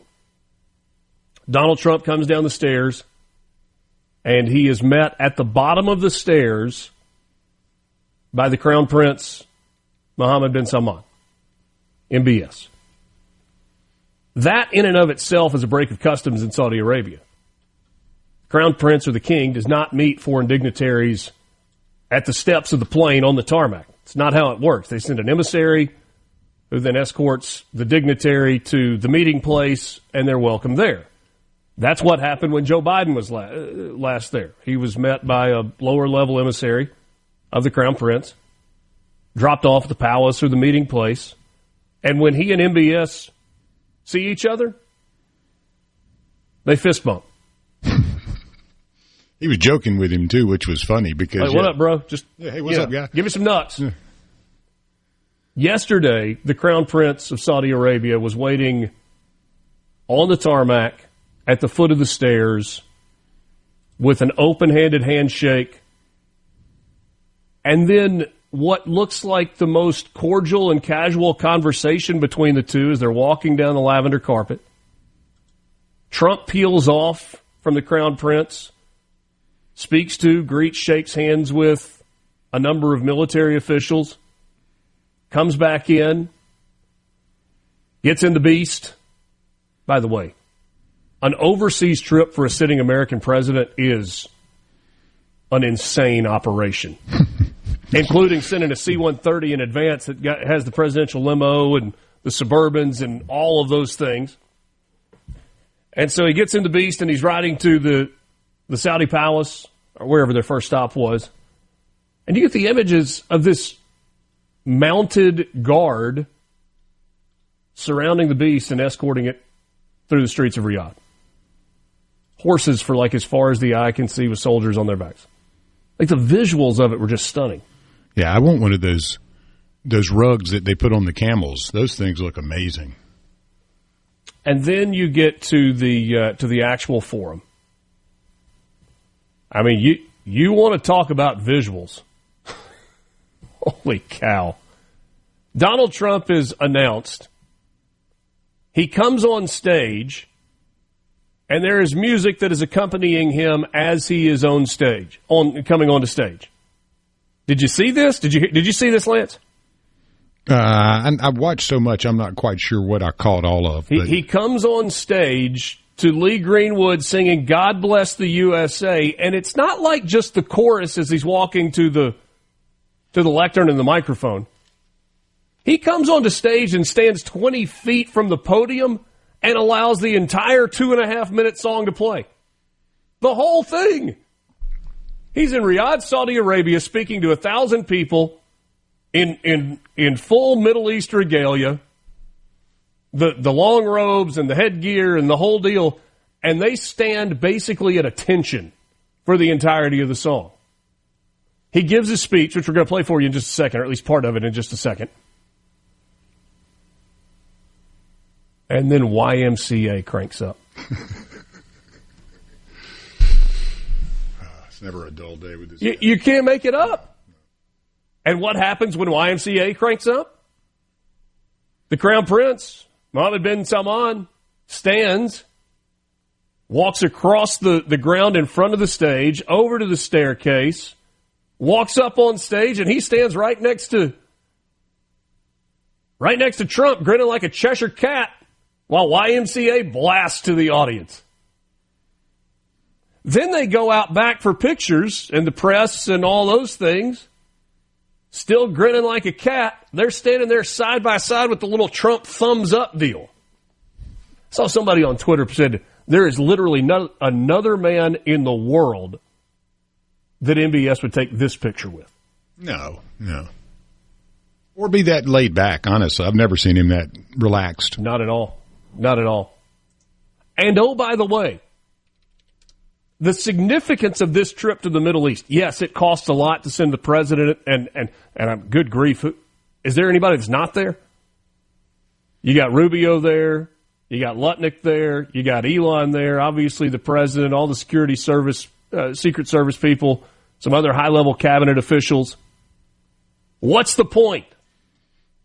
Well, to prove to Europe that they better get their act together, or there's a pretty good crew over here, guys, that we can work with. Yes, but this is a money trip.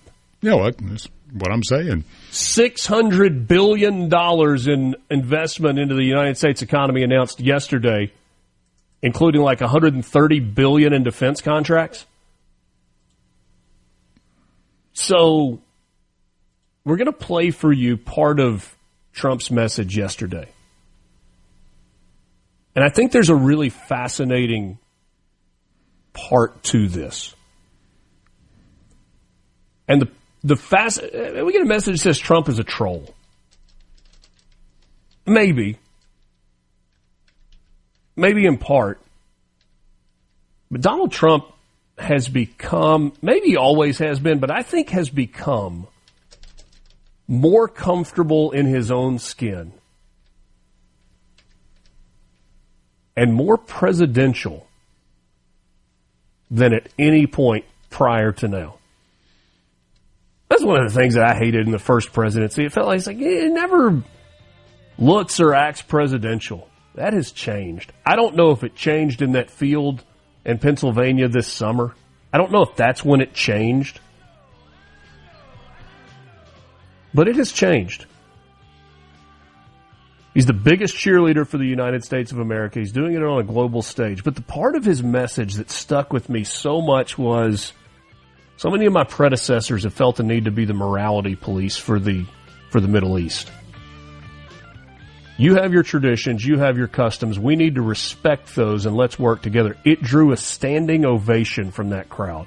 We're back with you. It's Mornings with Richard Cross on SuperTalk Mississippi. From the Venable Glass Truck. Mississippi in the know. One morning at a time. Mornings with Richard Cross on SuperTalk Mississippi.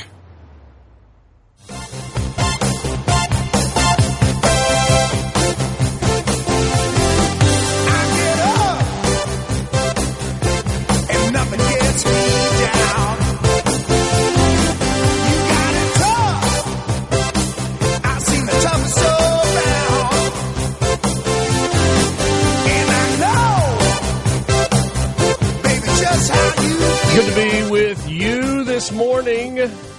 Mornings with Richard Cross, SuperTalk Mississippi. Streaming at supertalk.fm, SuperTalk TV on the SuperTalk Mississippi app. And also on your SuperTalk Mississippi radio stations. My apologies to those of you that are listening. We've gotten messages from multiple markets about some static-related issues this morning. That is a weather thing. I am not smart enough to describe it to you in any more eloquent terms than that. I promise you we are working on it and trying to get that cleared up as quickly as we can. But there are some things that Mother Nature does that hurt radio signals that we just can't control. I love this message from Brian in Madison. C-Spire text line 601-879-4395. So Trump is in a Muslim country and they're playing God Bless the USA, that speaks volumes. I agree that it does, but I also think it speaks to the respect that exists for Donald Trump from the Saudis. I want us to listen to this segment of Trump's speech yesterday at this U.S.-Saudi investment forum, and then talk a little bit about it on the other side. This was Donald Trump yesterday in Riyadh. In recent years, far too many American presidents have been afflicted with the notion that it's our job to look into the souls of foreign leaders and use U.S. policy to dispense justice for their sins. They loved using our very powerful military, and now it's really the most powerful it's ever been. We just are getting a budget approved, $1 trillion, highest budget we've ever had in history for military, $1 trillion. And we're getting the greatest missiles, the greatest weapons. And, you know, I hate to do it, but you have to do it because we believe in peace through strength. You have to have the strength, otherwise bad things could happen. But hopefully we'll never have to use any of those weapons. Seems to be an awfully big waste of money if you're never going to use them, but hopefully we'll never have to use them because the destructive power of some of those weapons are like nobody's seen before. I believe it is God's job to sit in judgment, my job to defend America, and to promote the fundamental interest of stability, prosperity, and peace. That's what I really want to do. There's so much there to unpack. Far too many of my predecessors have felt the need to look in the soul of world leaders.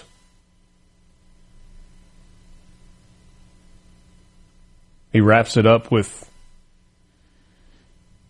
my job is to put America first, to defend the United States of America, and to promote peace and prosperity. And let God sit in judgment. Yeah. That's a powerful message. Because it's been really a long time since we've heard anybody speak with that conviction and that confidence and truly mean it, I think. Walter says, I guess the Saudis have come a long way since 9/11. So I used the phrase yesterday a lot, it's complicated. I actually did some reading on this overnight and this morning, and you know, the 9/11 Commission report states that the official Saudi government was not found complicit or to know the details of 9/11. We do know that, 11 of 15 or 12 of 15 that participated in the 9/11 attacks were Saudis. Here's what else we know. Or you know, if you've studied any Middle East history or you've read any books about the Middle East. Within the Middle East countries, whether you're talking about Saudi Arabia or Qatar or Iraq or Iran or the UAE, there are multiple factions within those countries. They've been fighting amongst themselves for a millennium. Though Islam is the dominant religion, there are different interpretations of Islam, including a bastardized interpretation of Islam that really is antithetical to most of what the Quran teaches and most of what the Quran says. And, you know, you have these different sects. Anyway, a lot of words. Yeah, I'm not trying to go down the road of a Middle East history lesson because I'm not qualified to teach that or talk about that in great detail. But you know that within those cultures, within those countries, you have people that claim to be under a certain religious umbrella, but it's not at all the same as what the rest of the country believes, or a majority of the country believes. No, I mean, 90% are Sunni. Another 10 to 12% are Shia. Many, about 12%, of a different type of Shia, and then the Zeta Shia in the south part of the country. So, yeah, just exactly as you're saying, many different sects of Islam represented within Saudi Arabia. But back to Walter's point, when he says, I guess the Saudis have come a long way since 9/11. Well, they have a new king. Do you think the wording of that clip that we played from Donald Trump just a second ago was an accident? Where he says, far too many of my predecessors have felt the need to look in the soul of the leaders of foreign countries. And then he talks a lot, and then he comes back to the end where he says, let God sit in judgment. My job is to protect the United States and to defend peace and prosperity. But it's what he says in between, like the little ellipse that is in the middle of that statement where he goes off on a tangent about spending $1 trillion on United States defense. And he points to the fact, well, it feels like a waste of money, and we hope we never have to use it. But just, oh, by the way, just so you know, we're spending $1 trillion on military, and we're going to have the greatest missiles and the greatest fighter planes and the greatest fighting force with lethality and all of these things that the world has ever seen. Just, oh, by the way. It was not an accident that he included that. It was, I think, subtext. Hey, we're friends. We're going to treat you as friends. You're going to treat us as a friend. You're going to invest in us. But don't you dare think that you can attack the United States of America and get away with it like you have in the past. And he wasn't just speaking to Saudi Arabia. That was a message to Iran. It was a message to Pakistan. It was a message to Qatar. It was a message to the entire Middle East. It was a message to the entire world. Trump has a funny way of patting you on the back while at the same time kind of laying down the law. Like, hey, buddy, we're friends. Good to see you. Got my arm around you. Hey, by the way, let me show you this arsenal real quick. Man. He did it with Syria, too. Can you imagine the fallout if one of those missiles went off? Unbelievable. The technology's incredible. Gosh, what a waste of money. We'll never have to use it. But we've got it in case we do need it. Yeah, let's go get a Big Mac now. I mean, he's planting that seed in the mind of leaders all over the world and all over the Middle East. Yes, we are open for business. And then the biggest reaction that he got of the entire speech, because this is something that Saudi Arabia has wanted badly. I read a book a couple of years ago about MBS, and it is his rise to power. And there's some nasty, nasty stuff that has gone on there in the Middle East. But his larger vision has been about transforming Saudi Arabia from just an oil-dependent country to a financially diverse country that is invested in lots and lots and lots of things so that if the oil ever goes away, they're not solely dependent on that. But it's a reminder that, hey, we're going to be on the same team here. You're going to invest in us. We're going to sell you weapons. We're going to be good teammates. But don't mess this up. And make no mistake, you know who is in charge. But when he announced that the United States was lifting the sanctions on Syria, that's a pretty stoic audience that he was speaking to. It drew immediate applause. The smile on MBS's face when Trump said that led him to stand, which immediately the entire rest of the room stands for an extended standing ovation.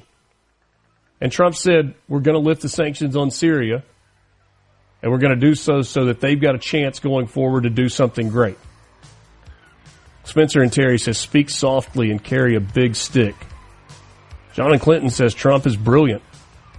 Philip in Walthall says, the most succinct, concise, and accurate history is in the first minute or so of the movie The Kingdom. Great movie. We got more coming up with you. Mornings. Know where the news is going next. Mornings with Richard Cross on SuperTalk, Mississippi.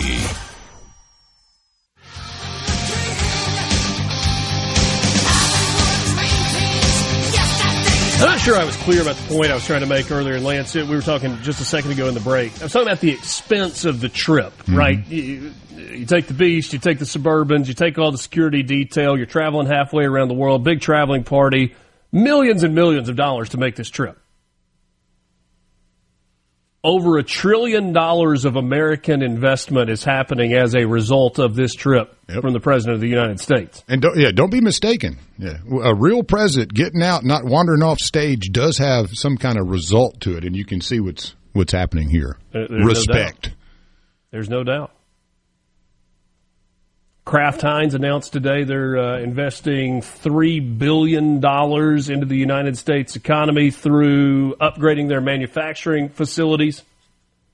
Yesterday, you got the announcement from Anheuser-Busch that they are spending $300 million in upgrading facilities.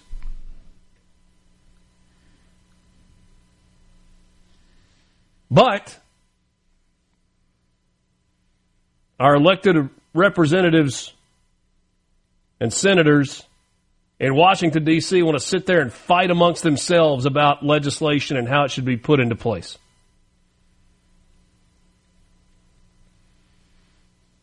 The only thing that can stop the momentum that the United States has right now is the people that we have put in power and given a majority to try and carry out the agenda of the president. I knew where you were going with that one. Hey, and look, I am a fan of our elected officials from the state of Mississippi, but they are not without blame. I look forward to the next conversation that we have with Roger Wicker. I look forward to the next conversation that we have with Cindy Hyde-Smith. And the first question on my list is, why did you vote against codifying the DOGE cuts? There is an opportunity here to permanently rid the United States of some of the waste and fraud that exists within our government structure, and you're voting against it. Why? Do you think that's what the people that elected you want? My guess is if we took a straw poll of the audience here just on the C Spire text line, my guess is our listeners would say, no, we want our elected officials to vote for codifying the DOGE cuts. We've seen that all over the country, too. Not just here, not just our listeners, but all over. That's what you're getting. Like, it doesn't make sense. Like, is there a disease that you get when you cross into Washington? Like, when you go inside the Beltway, is there a disease that affects you that says, I'm smarter than everybody else, and it doesn't really matter what the people who elected me want. By golly, I'm going to do what I think is right. Well, I mean, from the other side of the aisle here, I mean, listen to Chuck Schumer. I mean, if that's an example of what happens when you get into the Beltway, I mean, I'm not accusing Republicans of the same delusion, but, there is something that happens when you get inside the Beltway that makes whatever's going on outside of it a lot less relevant. And then there's another piece of it. So the opposition party to whichever party is in power, for a long time there's been we're going to say one thing and we're going to quietly do the other thing. We'll have some stretch the truth strategy sessions amongst ourselves, and we'll just kind of try to quietly, subversively keep things from happening. That's gone. You've got Democrats that are just telling bald-faced lies over and over and over and over.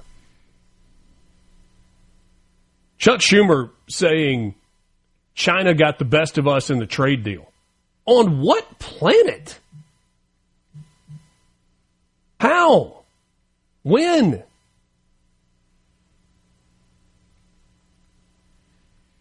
The tariffs that China is paying us are now higher. The tariffs that we are paying China are now lower. Period. Math is hard for some people, especially simple So how math. is it that they got the better end of the deal? C-Spire text line, 601-879-4395. I mentioned the House of Cards yesterday. Somebody said the Netflix series House of Cards got a lot right. Dirt is kept and used when needed. Yeah, well, I mean... Ain't no doubt. I mean, Epstein, P. Diddy, all that. I mean, let's be honest. I look forward to your conversation with both of our senators, and I hope you bring out their not upholding our conservative values. That's from Alan in Pontotoc. Roger Wicker and Cindy Hyde-Smith are both rhinos, and takes a shot at Delbert Hoseman as well. Look, I get that. I don't even have to go down that road today. Yeah, you got all day tomorrow, right? Yeah, I mean, you got one more. Well, no, I mean, I just think some of the criticism of Delbert Hoseman is unfounded. Some of it is due. But it's interesting to me that people constantly call him Delbert the Democrat when the policies that he is trying to enact in Mississippi are actually more conservative in terms of spending and watching the checkbook than some of the policies that the House is pushing, and frankly, that the governor is pushing. Yeah, I would agree 100%. Very fiscally sound mindset and not wanting to jump the gun on anything with uncertainty in the air. So now, the flip side of that, Lance, is that a lot of Republicans say, damn the torpedoes, cut the taxes, put more money back in our pockets. I saw the Secretary of State this morning responded to a tweet from Charlie Kirk. He was championing this idea that Ted Cruz has rolled out about the savings account, the investment account for American-born babies, where they get a $1,000 basically savings account, but that gets invested. And the Secretary of State said, here's an idea. What if we just gave the money back to the taxpayers themselves? And that's very much his position on that, and that's fine. I love the idea of a starter fund that would allow parents to contribute up to $5,000 a year from birth through age 18. And I understand that a lot of people don't have the money to contribute. Maybe it's not $5,000 a year. Maybe it's $50 a month, and you put an additional $600 in there, and compound interest just does its thing over 18 years, so that when you hit 18 and you want to go to college, or you want to begin your career, or you want to buy a home, you got a head start on that. And the cost of that, I think, was $3.4 billion. We have rounding errors in our United States budget that are bigger than $3.4 billion. I'm not so sure that the number shouldn't be bigger than $1,000 for that starter fund. But we digress. Interesting concept, though. I mean, if you think about it, in really the long run, if you're writing a $3 billion check, why wouldn't you just, basically allow those that have income tax, to defer it over, and instead of paying income tax directly to the government, then it touches 80 people, then it comes back over here to this account. We're talking about efficiencies. Be nice just to be able to say, all right, I can just slide what my tax bill is. If it's $4,800, we can pull it over here and give me a credit or something that would work. Which we do have to have tax revenue to run the country. Yeah, we do. But, you're still writing a check for $3 billion. So after it's touched 18 people, it would be nice if you could do it a little more directly, I think is what I'm saying. The more people that touch it, the less it actually gets put into the account. But it's a great idea, and I guess you would have to really stick with it and ensure that it was something that wasn't just a one-time deal. So a lot of people get upset. Well, my kid didn't get that $1,000. Have to be codified, so everyone would be entitled, I would imagine. Yeah. You're right. C-Spire text line open to you at 601-879-4395. And yesterday was a news-heavy day. I don't know that we've got time to play it today. I'm going to get to this tomorrow. Keir Starmer, the new Prime Minister of the United Kingdom. Have you seen the latest from him? The United Kingdom's got to protect its borders, he says. And by the way, in our border areas, we're going to start testing to make sure that you can speak English. It's the language of the United Kingdom. You're going to have to speak it. Where have I heard that before? Yeah. It seems like a lot of folks are having some border issues now. It's kind of important to protect your sovereignty. It's almost like borders matter. Almost. Yeah, to some. Parents would have to be trusted to have an account funded for their child. Well, the government would fund the initial $1,000 in the account, and then parents would have the opportunity to contribute under the plan that Ted Cruz laid out yesterday, up to $5,000 a year. And he pointed out that if you did the max contribution, it started with $1,000 seed money that was put in place at birth, and a parent chose to put $5,000 a year in that from birth each year through the age of 18, at 7% return at 18 years old, that young person would have $170,000 that they would have access to. And if they had the discipline to leave it in place until they were 35, not 65, but 35, that $1,000 seed money combined with the parental contribution would be $750,000. We're talking real money. Talking about money that could change the landscape of the United States over time. From the Venable. No filibuster. Just everything you need to know to start your day smarter. Mornings with Richard Cross on Super Talk, Mississippi.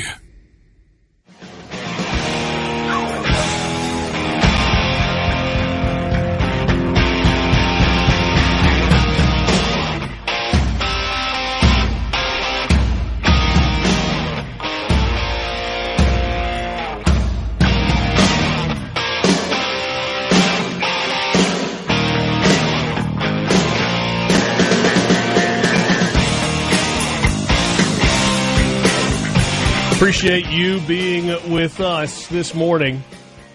A lot of messages on the ceasefire text line. I appreciate those very much. 601-879-4395. Reminder that tomorrow we and Gerard will be in Lowndes County as the Cinco mega site is officially being unveiled.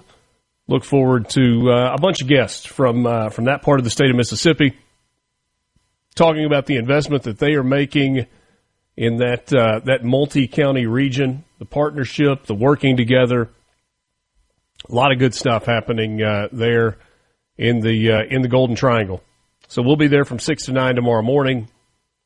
Gerard will be there from 10 to 1. It's all brought to you by Golden Triangle Development Link. Gerard going to be at ICC for the 2025 spring graduation on Friday.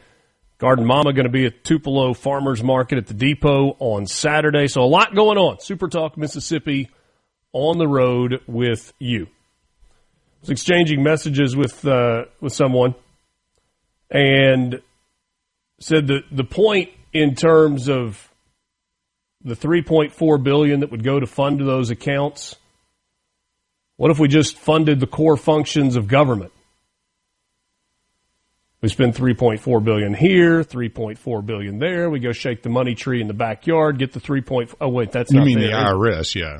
That's right. Give them a call. That's not there. And I responded, I was like, I understand the idea of let's spend more responsibly. I'm just not under the illusion that we're ever actually going to get spending under control. And in the absence of ever actually getting spending under control, how about we do something that has the potential to change the direction of the country in perpetuity?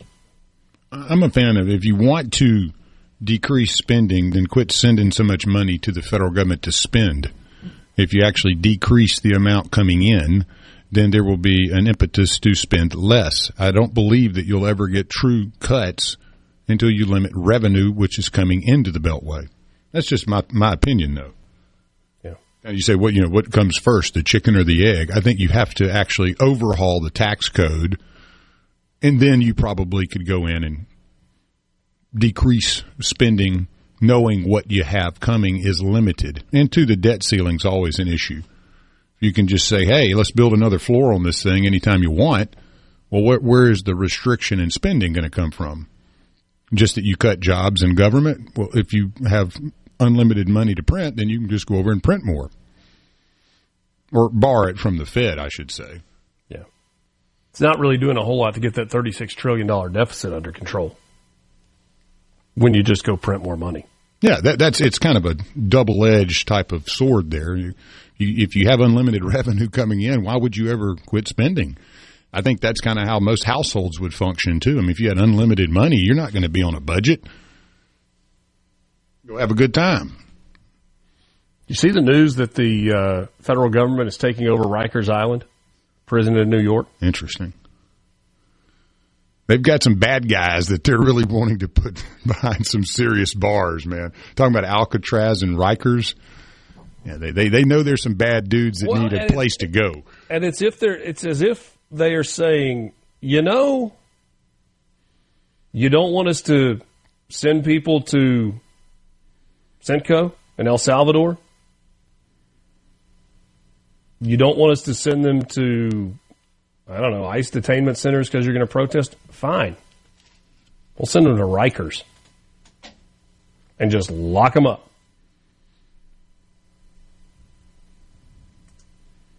Tom Homan, man, that dude is serious. Yeah, I've never seen him smile. He's serious. I don't know that I've ever seen Tom Homan smile either. I know I haven't. My exposure to him before this role is very limited, but in this role, he has definitely got a laser focus. And we need that. I mean, obviously. Hakeem Jeffries threatened the Department of Homeland Security yesterday. See how that works out. Whoo, brother. He said, basically said, I dare you to arrest one of our members of the House of Representatives. Dare you. Said there's a red line you don't cross. And the reporter pressed him like, what are you talking about? What? They know. They'll find out. They'll find out. I mean, it was a lot of tough talk. I mean, come on, man. Yeah. Yes, Congress has the ability for oversight with ICE. Yes, they do. That doesn't mean they get to break the law in the name of that oversight. It's not how it works. Despite what Hakeem Jeffries wants to tell you. You know how you can tell he's lying? He's breathing. He's talking.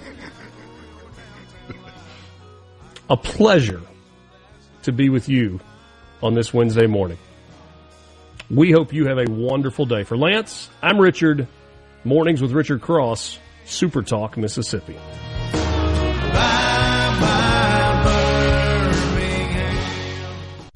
A SuperTalk Mississippi media production.